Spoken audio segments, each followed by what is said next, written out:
Fala galera, chegando com as primeiras informações do Cruzeiro nesta terça-feira. O time voltando aos treinamentos na Toca da Raposa 2, a preparação. O duelo de quinta-feira aí é jogo de Copa do Brasil contra a equipe do Vila Nova, time feminino já classificado para a próxima fase e próximo até de garantir a primeira colocação na fase de classificação.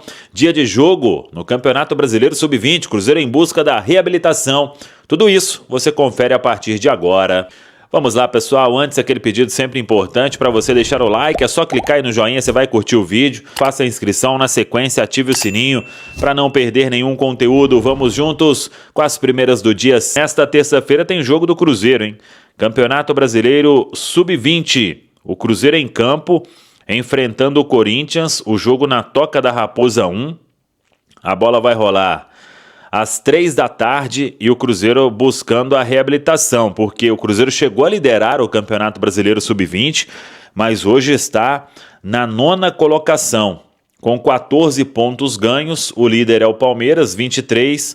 O Cruzeiro precisa buscar a reabilitação. Na última rodada perdeu para o Juventude fora de casa. Vamos ver aí, transmissão da TV Cruzeiro.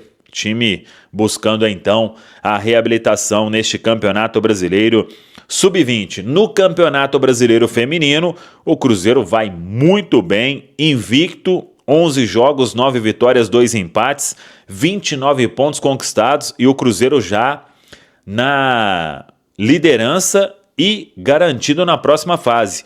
Porque o nono, Bahia, tem 14 pontos, restam 4 jogos apenas e o Cruzeiro não pode mais ser alcançado mesmo se perder todos os jogos. Além disso, o Cruzeiro abriu 7 pontos em relação ao segundo colocado. O que isso significa? Faltando 4 jogos, o Cruzeiro só precisa de 2 vitórias em 4 jogos para não depender de ninguém e garantir a primeira colocação na fase de grupos do Campeonato Brasileiro Feminino, ou na primeira fase do Campeonato Brasileiro Feminino.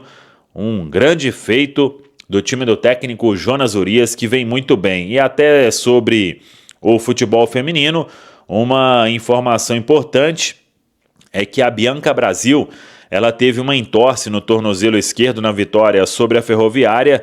Ela passou por exames e não teve detectada uma lesão mais séria. Agora vai depender aí do quadro de dor da atleta.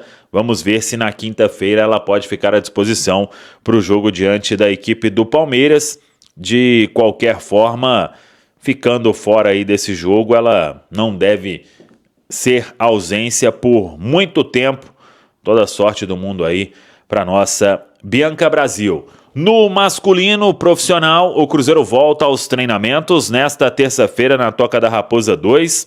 Cruzeiro inicia a preparação para o jogo diante da equipe do Vila Nova. O Fagner será reavaliado, lateral aí que com cãibra deixou o jogo com o Atlético já no finalzinho do segundo tempo. Vamos ver se terá condição de ser aproveitado. Lá em Goiânia, o Cruzeiro que treina hoje e amanhã e na quarta segue para Goiânia para o jogo de quinta no Serra Dourada diante da equipe do Vila Nova. Para a gente fechar, sobre o clássico com o Atlético, o Cruzeiro teve um lucro de R$ 2.421.000, R$ 4,70. R$ 2.421.000, R$ 4,70 da renda de R$ 3.400.000 aproximadamente. O Cruzeiro ficou com quase R$ 2,5 milhões, uma baita renda, um grande público, mais de 61 mil torcedores que compareceram ao Gigante da Pampulha. Uma boa terça-feira para todo mundo. Dia de reapresentação na Toca da Raposa, depois do empate, contra o Atlético. O Cruzeiro que teve uma boa atuação, o resultado não aconteceu, mas chegou a 7 jogos sem perder na temporada. Pelo Campeonato Brasileiro, 3 vitórias, que foi contra o Vasco, Flamengo e Sport. Agora o empate contra o Atlético. Pela Copa do Brasil, o resultado, a construção de 2-0 contra o Vila e a boa vantagem em busca da classificação. O assunto agora é Copa do Brasil na Toca. além de 2 resultados também pela Copa Sul-Americana, empate contra o Muxugruna e também a vitória contra o Palestino. O time do Cruzeiro, que terá hoje na reapresentação pouco tempo, né, de atividade até o jogo contra a equipe do Vila, que acontece na quinta-feira, às 7 horas da noite, no Serra Dourada. O time do Cruzeiro que tem pelo Campeonato Brasileiro agora apenas no domingo contra o Fortaleza, jogo às 7 horas da noite. É esse time celeste que entra em campo contra o Vila com algumas mudanças previstas e programadas pelo técnico celeste, pelo menos 4 alterações. Vamos aguardar o time do Cruzeiro para buscar a sua classificação à próxima fase da Copa do Brasil. Tá certo? Bom dia! Tá na área a repercussão do lado do Cruzeiro e a preparação para a Copa do Brasil. Quinta-feira tem duelo importante em Goiânia. E já o Cruzeiro tendo o próximo compromisso como objetivo e assim vai seguindo esta temporada. O técnico Leonardo Jardim, que de jogo para jogo tem uma proposta diferente. O Cruzeiro ontem tendo seus principais titulares em campo, a formação que é a considerada a ideal, 6 e 12, o Cruzeiro se reapresenta nesta terça-feira.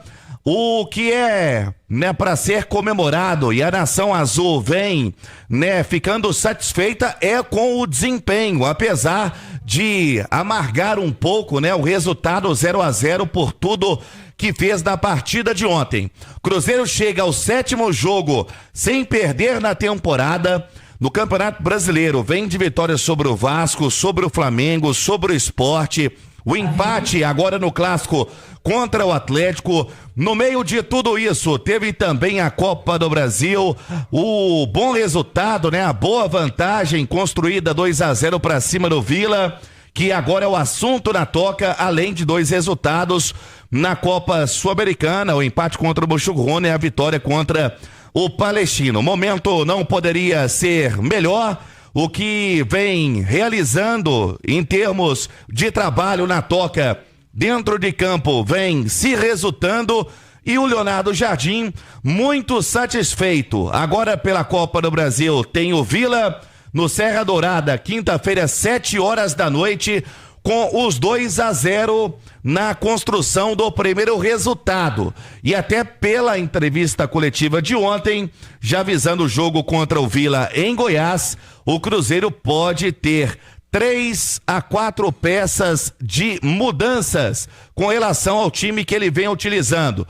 Por exemplo, na ala direita, o Fagner até sentiu um incômodo ontem e correu muito o Fagner. O William pode ser o titular, a zaga pode ser mantida, aí alternando também no ataque, né? O Gabriel Barbosa, o Gabigol, pode ser titular, e é o Cruzeiro com poucas mudanças com relação a base que vem sendo trabalhada pelo técnico do Cruzeiro. Pelo Campeonato Brasileiro, o assunto agora, Cirilo, é apenas no domingo contra o Fortaleza, jogo fora de casa, para tentar, né, se manter muito bem na competição. A gente destaca também a respeito de ontem, após o jogo, em uma entrevista para o nosso repórter Thiago Reis, o Lucas Romero, que na sua segunda passagem pelo Cruzeiro vai ter o seu contrato renovado. Lembrando, o vínculo iria até dia 31 de dezembro e ele já poderia assinar um pré-contrato agora no meio da temporada. Já está tudo conversado, falta apenas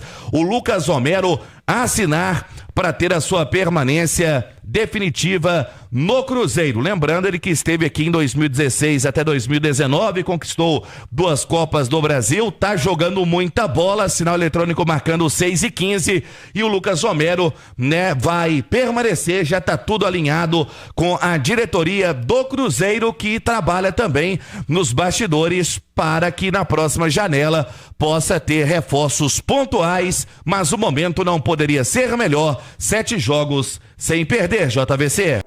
Vou trazer agora os comentaristas da Itatiaia, do Panzi e Alexandre Simões para fazer a análise pelo lado do Cruzeiro, pelo desempenho do Cruzeiro no Clássico. Eu já começo com a polêmica sobre a arbitragem no campo. Eu tive a nítida sensação, concordo com o Jardim, de que o Alonso deveria receber o segundo amarelo e ele seria expulso. Depois a imagem diz que não houve o toque, mas acho que no campo, e o Cuca também teve a impressão, tanto que imediatamente ele tira o Alonso da partida. Pra mim foi pênalti em cima do Fabrício Bruno no agarrão do Lianco dentro da área e absolvo o árbitro. Pra mim era lance pro VAR ter chamado o árbitro e fazer essa marcação. E sobre as alterações, Edu Panzi e Alexandre Simões, quem tava no estádio sentiu nitidamente ali com 25, 30 minutos, jogo mais pegado, a torcida começou a pedir o Gabigol. Se ele coloca o Gabriel Barbosa, acho que além do ganho técnico que ele teria em campo, acho que ele puxaria a torcida para um astral diferente no segundo tempo. A torcida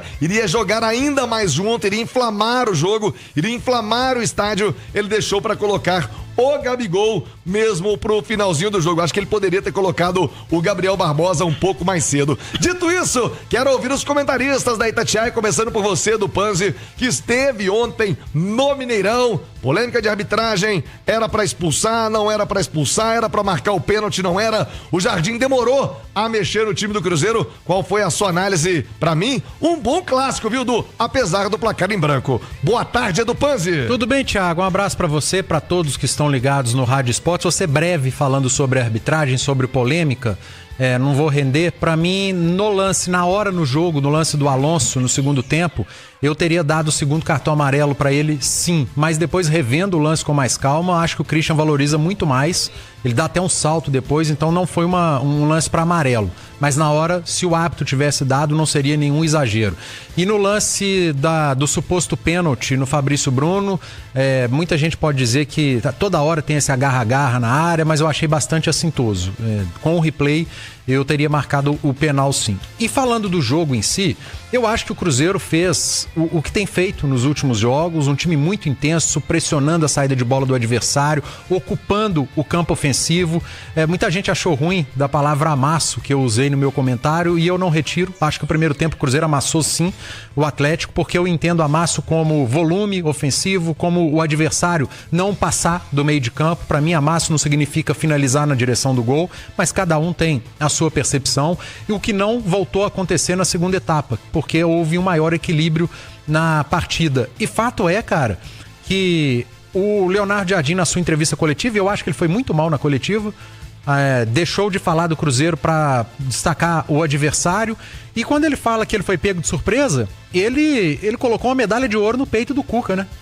Porque ele queria que o Atlético jogasse como o Bahia, jogou e tomou de 3, como o Flamengo jogou e o Cruzeiro foi muito melhor, criou muito mais e venceu.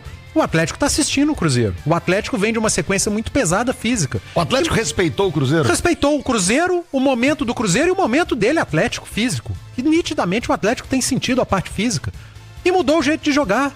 E se a partir do momento que seu adversário te surpreendeu, ponto pro seu adversário, cara. Se você foi pego de surpresa e não conseguiu finalizar, o Everson não fez uma defesa sequer no jogo diante de um time que apresentou um volume ofensivo enorme, ou seja, a primeira linha defensiva do Atlético fez um grande jogo e por isso Christian, Wanderson, Caio Jorge não repetiram as atuações anteriores.